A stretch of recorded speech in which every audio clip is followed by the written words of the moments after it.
Boker Tov, good morning. Welcome to the Aliyah day. I welcome all of you. I'm glad that you are with me, and I pray that you are having a good and wonderful today and morning, and everything is going smoothly for you. Welcome. If you're new to our channel, new to the Aliyah day, we are glad that you are here. Please subscribe to our channel and be sure and click the little bell icon so that you will be up to date on all of the content that is forthcoming. And there is going to be more and more and more as the weeks and months go by. So we're glad that you're here. It is September the 11th. And so this is a day that many of us remember because of the attack on our homeland. And many people are talking about that. There's lots of memorials going on. And so all of us have, I'm sure, stories to share about where you were when this happened, and etc. And so we never want to forget that that event and what it means to us as Americans and how we can stand together. But today is also a great day because it happens to be the birthday of one of the very special women in our lives. That happens to be the infamous and famous Keturah Sistrunk, who is our executive administrator here at Sar Shalom Synagogue, also the executive admin for Lapid Judaism in general, and an altogether wonderful lady, a very hardworking lady who has been with us since, I think she has been a part of our organization, well, so almost since the beginning, going back to about 12 or 13 years now. So she is wonderful, and it is her birthday. So I wanted to say happy birthday to her right here on the Aliyah day so that millions of people across the world could hear a happy birthday to Keturah, who works very hard, who does everything around here from run the fig tree to Jamaica to pretty much orchestrate the kingdom of heaven from her office. So anyway, happy birthday, Keturah. We're glad that you are a part of our family. So we are here in Parashah Ki Teitzei in the book of Deuteronomy. We are on page 1055. The fourth Aliyah begins in chapter 23 of the book of Deuteronomy and in verse 8. And so let's read the fourth Aliyah, and then we will get right to our commentary discussions. And there's lots of, as usual, as you might expect, there are lots of great and wonderfully impactful things to read. So here we are in verse 8. It says, "You shall not reject an Edomite, for he is your brother. You shall not reject an Egyptian, for you were a sojourner in his land. Children who are born to them in the third generation may enter the congregation of Adonai." Now, the sages point out that ever since the fall of the first temple, this Torah principle has not been extant because all the nations have kind of got mixed together. And so pretty much anyone who is a convert in Judaism becomes immediately a part of the congregation. So it says in verse 10, "When a camp goes out against your enemies, you shall guard against anything evil. If there will be among you a man who will not be clean because of an nocturnal occurrence, he shall go outside the camp. He shall not enter the midst of the camp.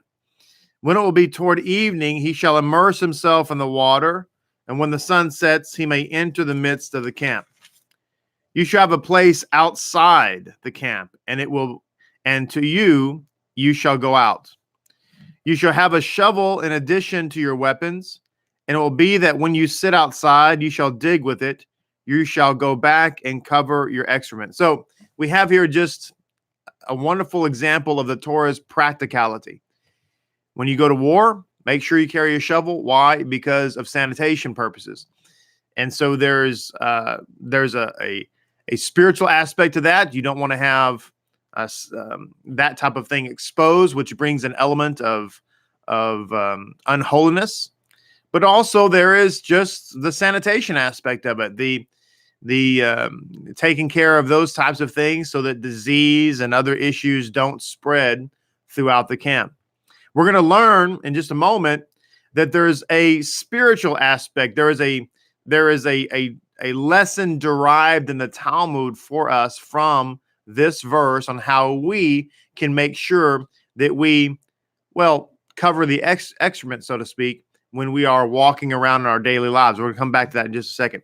So verse 15 says, "For Adonai your God walks in the midst of your camp to rescue you and to deliver your enemies before you. So your camp shall be holy, so that he will not see a shameful thing among you and turn away from behind you."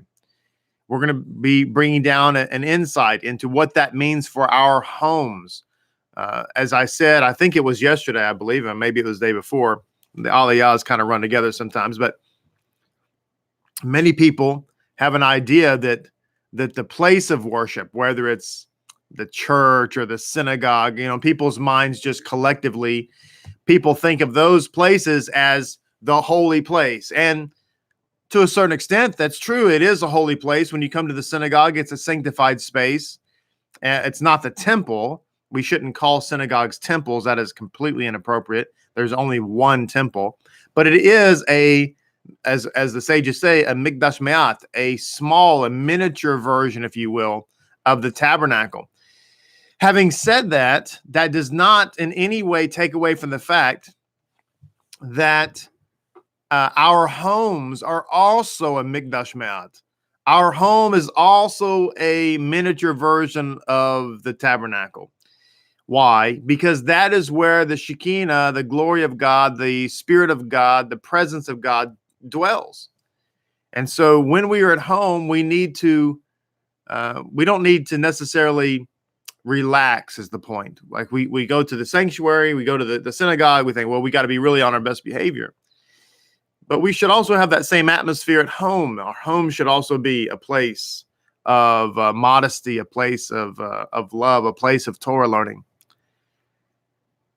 It says, "You shall not turn over to his master a slave who is rescued from his master to you. He shall dwell with you in your midst in whatever place he will choose in one of your cities, which is beneficial to him. You should not taunt him." Verse 18, "There should not be a promiscuous woman among the daughters of Israel, and there should not be promiscuous man among the sons of Israel." From the on the surface, on the Peshat level, this verse 18, is a Torah mitzvah prohibiting prostitution, both male and female prostitution. It's not allowed, even when the union of man and woman, there's nothing necessarily Torah forbidden about that. But in the terms of professional prostitution, that is forbidden by Torah. This also is on the same level is a Torah prohibition against promiscuity in general. Any type of sexual relationship outside the confines of marriage. This is absolutely prohibited by Torah law. This is also, the sages point out, there's a third prohibition found here, and that is that it is prohibited for a female slave owner or a male slave owner, either way, to have relationships with their slaves, even when their slaves are considered members of the community, Jews and so on. It's considered inappropriate, and it's forbidden by Torah law. So there's three prohibitions here. In verse 18, prohibition against prostitution, prohibition against sexual promiscuity in general, outside the confines of marriage, obviously, and also the prohibition against taking advantage of your slave. You're not allowed to do any of those things according to Torah law. So verse 19, "You shall not bring a harlot's hire for the exchange for a dog to the house of Adonai your God for any vow, for both of them are an abomination of Adonai your God."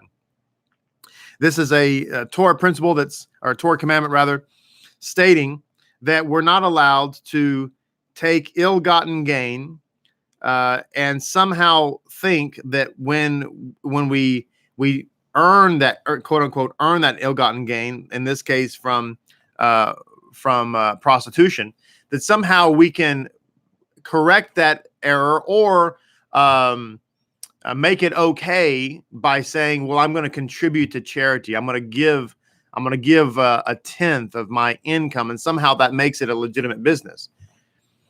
If somebody robs a bank and says, well, I robbed the bank because I needed the money, but that in order to make it okay, I'm going to give 10% of it to charity, and somehow that will be okay. This is the Torah is making it clear that doesn't make it okay, and God doesn't accept it. In fact, he considers it an abomination.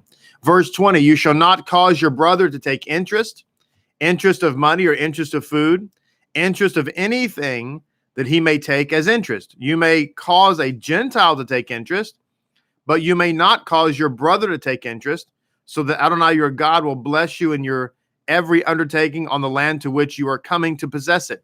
Now, that's an interesting statement. This goes back to something that I often point out as we're going through the Torah, because people say, well, you can be a Messianic Gentile, you can be a Noahide, and that's the path you should take. And basically, the covenant is the same. It is not.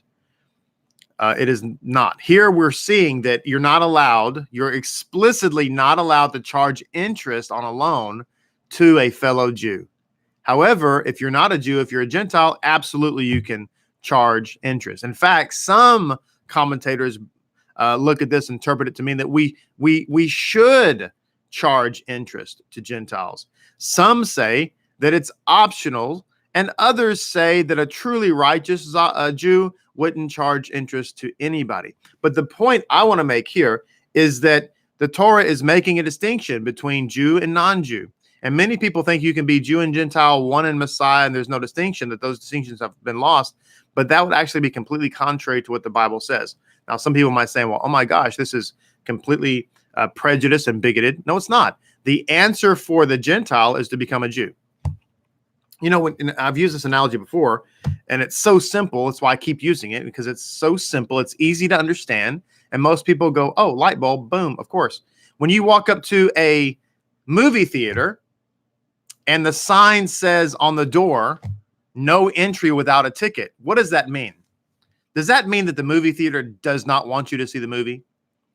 Does it mean that the movie theater does not want you to come inside? No. It wants you to buy a ticket. It wants you to come in the right way. The answer to the riddle is go buy a ticket. And so we read in one of the letters of Paul, I think it's Ephesians, if I'm not mistaken.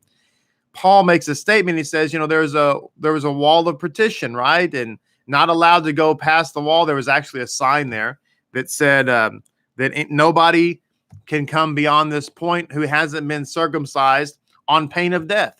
Most people look at that and say, well, that's just prejudice. That's just bigoted. That's trying to keep me out. No, it's not. It's actually an invitation to come in. It depends on how you look at it. See, the sign that says no entry without ticket, if you look at it as a glass half empty kind of person, it says, oh man, they don't want me to come in. If you look at it from a logical glass half full type of way, it says they want me to come in. I just need to buy a ticket. I'm invited to come in. The sign that says no one past this point unless you're circumcised, the answer to the riddle is get circumcised. Don't try to knock down the wall, right? If somebody invited you to your home and they invited you to their home and they said to you, you know what, I'd like for you to come over at 7. And when you come, just ring the doorbell. And you say, you know what, I'm going to show up at 6 and I'm going to knock down the back door and come in that way. And you expect the homeowner to be okay with that. He didn't say you can't come in. He said, just show up at 7 and ring the doorbell. But a lot of times we don't want that. We don't want to do what God wants us to do. We don't want to do what the homeowner says. We want to show up at whenever we want to show up, and we want to come in the house any way we want to come in the house, and we want the homeowner to be okay with that. And that's just not how life works. It's not how the scripture works. God says, I've opened the door for you. You just have to come through the door. Incidentally, one of the names of the Mashiach is Dalet, door. He's the door, the entry point. Je dois le tout, c'est ton. Verse 22. When you make a vow to Adonai your God, you shall not be late in paying it, for Adonai your God will demand it of you, and there will be a sin in you. If you refrain from vowing, there will be no sin in you. Now, there's been a lot of discussion about vows over the last few Aliyot, and then even when we're talking about King Solomon's book, Ecclesiastes, the bottom line is don't vow. I actually had a really wonderful insight in the Midrash Rabbah to Kohelet, Ecclesiastes, that I didn't get a chance to share on Shabbat. I just ran out of time. But it goes into why really in depth into why we shouldn't vow. And you know what? I may revisit that because it really is really a great insight. I may just bring that back on this coming drosh on Shabbat, because I think if we understand that to make a vow, many people think that when you make a vow, that somehow that's more spiritual, that you're being more spiritual. Like I've said this before, I taught about the I just went blank, the Nazirite vow. Many people think, well, I'm going to take a Nazirite vow and somehow I'm being more spiritual by doing that. I'm prohibiting stuff that is normally allowed, and therefore I'm becoming monkish, and therefore I'm more spiritual. But the sages and the Torah actually look at that the exact opposite. When we become ascetic, when we become ultra stringent in our observance, when we take upon ourselves vows that the Torah doesn't really want us to take or doesn't really ask us to take, that is not an indication of more spirituality. It's actually an indication of somebody who's not as spiritual and therefore needs more boundaries. So it's quite the opposite of what we think today. Now I want to bring into a couple of points here. Let's see if I can yes, here it is. First and foremost, from our Aliyah today, I'm going to go back and touch on some things that we left on the table from yesterday, but let's just look at this. It says, you shall not reject an Egyptian. This is from chapter 23 and verse 8. I thought this was just really, really interesting because Rashi brings down an explanation here, and he says that even though they cast your sons into the Nile, they provided you with a home in their land. Because we're told that we're not allowed to accept the Moabite or the Ammonite. And what they did was they enticed us to sin. The Egyptians oppressed us, abused us, murdered our children. And so the natural mind would think, well, they should be hated most of all. And actually, the Torah says the exact opposite. You shall not reject an Egyptian. So the first lesson of this is that we should look for reasons. We should find a reason to be thankful. We should ultimately, this is about looking for the good in everyone. Doesn't mean that you approve of everyone, doesn't mean that you accept everyone, but you can look for the good in everyone. In this case, God says, I know they murdered your children, they oppressed you, but they did provide you a home in a foreign land. Most people look at that and say, well, are you kidding me? But they abused me. But this is all about looking for good. The other lesson to be learned here is not to fear those who can kill the body, but fear those who can kill the soul. Rabbi Monk points out that the reason we're supposed to, to reject the Moabite, for instance, more than the Egyptian, is because the Egyptian tried to kill our bodies, but the Moabite enticed us to sin. As Rabbi Monk says, someone who causes another person to sin does more harm to him than if he even killed him. Does more harm to him than even if he had killed him. So we're supposed to really fear those who can lead us into sin and therefore kill our souls. That's what we should be most concerned about. Now, I also wanted to tell you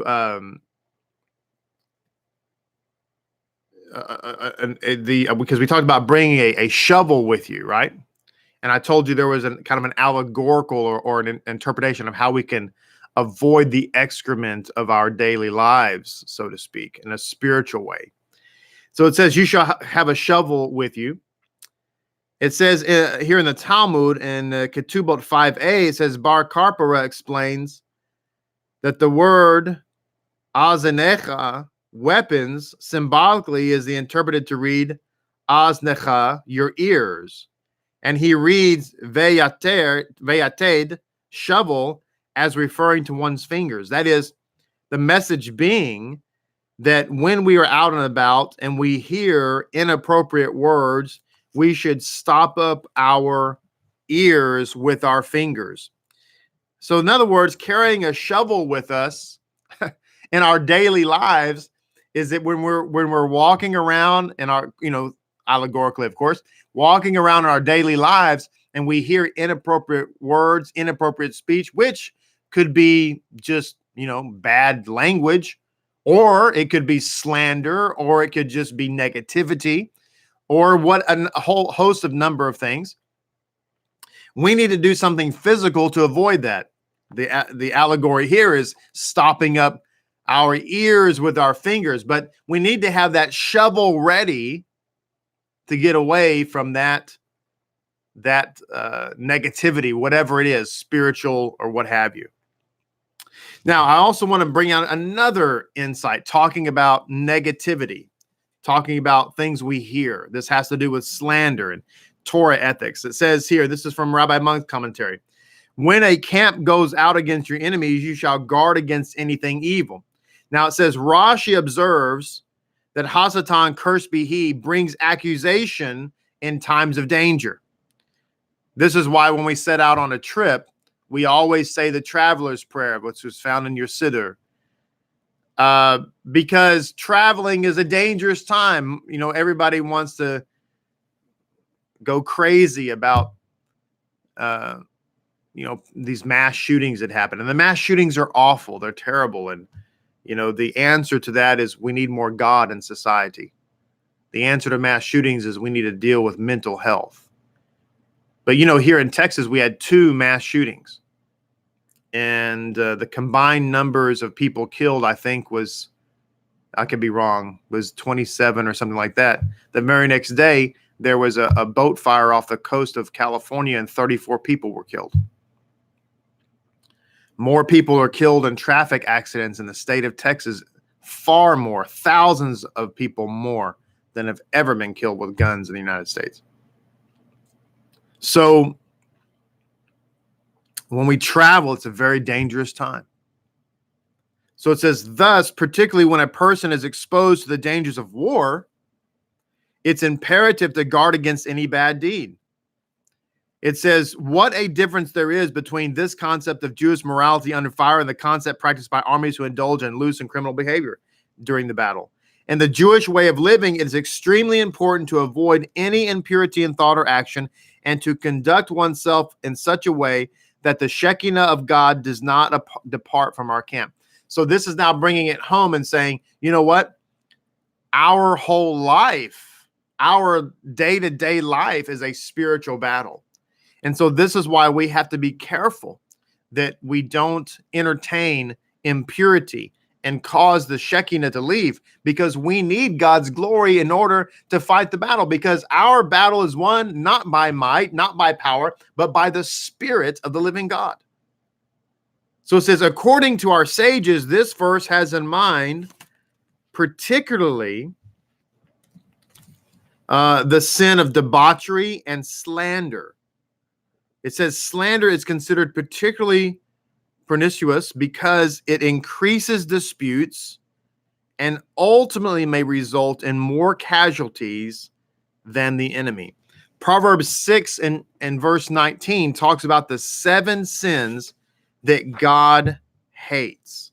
And he says the 7th sin is the sin that is an abomination to Hashem. And you've guessed it, it's the same word for abomination, to'eva, that's used about homosexuality, about eating non-kosher food, and about idolatry. So what is that seventh sin? If you've been reading the daily Proverbs, you know the answer to this already.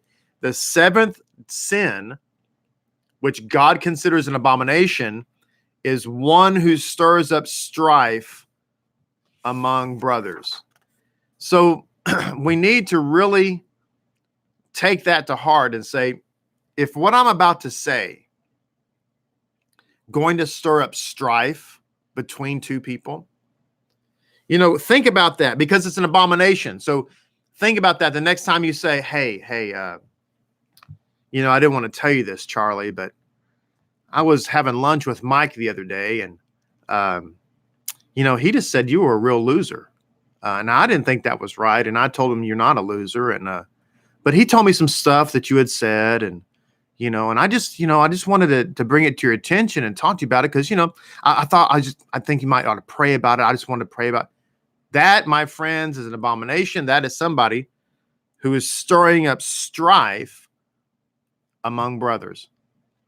And so we have to. This is why, if you have a problem with somebody, and you should understand something, by the way. I said on Shabbat, I personally hate with a passion speculation. I hate it, because we often speculate about things, about what somebody's probably thinking, or why they did what they probably did, or blah, blah, blah, blah, blah. And I have found in my tenure as a human being that 9 times out of 10, we're completely off base. We're completely wrong. Okay. And and the problem is we speculate about something, and then in our own deluded minds, we turn that into a fact, and then we make decisions based on that. So when you're having a problem with someone, and somebody was rude to you, or they didn't talk to you, or they said something to you and it came off the wrong way, you should just know that 9 times out of 10, they didn't mean it that way. And so the best thing to do is, when you have a problem with someone, or you're concerned about something, go to that person. You'll solve it in 5 minutes. Instead, we like to go to Charlie and Susie and Mike and Tom and Dick and strangers we don't even know. We're checking out the grocery store, telling the lady behind the counter about how our friend down the street is just such a bum. And that's slander. That's an abomination. It's really, really terrible. And we need to avoid it, especially in this month of Elul. We need to avoid it all the time. Don't get me wrong, but especially during this time. It's very, very important. All right, another insight here. This is why we said on Shabbat, right? This is why I love that verse from Ecclesiastes chapter 5. Let my words be few. Let my words be few. Just because our tongue, the Apostle Yaakov, in the letter commonly referred to as the James letter, the Epistle of James, he and Peter were really the heavy hitters. Paul was not the super apostle. If there was such a super apostle, it was Peter and James. Okay. The heavy hitters are the ones we really need to pay attention to. And so it was James who said, you know what? You know what our big problem is? I'm paraphrasing James, of course. James is from Texas originally, but James said, listen, you know what our big problem is? Our mouth. That's our big problem. And so if you really want to be a holy person, work on your mouth. And I'm telling you, my friends, we're all working on it. I'm working on it. You're working on it. It is our number one problem, and it's the number one thing that is the most difficult to control. All right, one more thing here. Well, I'll tell you what, I'm going to leave what I was about to share for tomorrow, and I'm going to conclude that thought I just made with this thought from yesterday about making a guardrail for our roof. And this is what it says. This is from the Gutnick Chumash. A roof, being the highest part of any structure, alludes to the ego. Boy, the ego. Let go my ego. It says, the ego, which gives a person an elevated impression of himself. Wow. You know what? That's really 9 times out of 10, that's our problem. You know, if you don't think that you're anything, then nobody can insult you. So it says, thus, in order to prevent a person from falling off his roof by allowing his feelings of swollen self-esteem to degenerate into selfishness, we are warned to make a guardrail for your roof. That is to carefully control your temper. That is to temper down your ego with a guardrail. The guardrail, my friends, that we need to build in order to prevent us from having an ego problem is to build a guardrail of humility in our life. Lower still, lower still, lower still. End of our Aliyah today. Thank you so very, very much for joining me today. I hope that you were blessed by the teaching today. And if you were, please subscribe and click the little bell icon, and please like this video, and please do not forget to share it with all of your friends and invite them to subscribe to the page. They're really going to be blessed by it, and they'll bless you for it, and you'll be doing them a great, great favor. God bless you. We look forward to seeing everybody tomorrow. Bezrat Hashem. Until then, be happy, be glad, and be safe, and enjoy your day.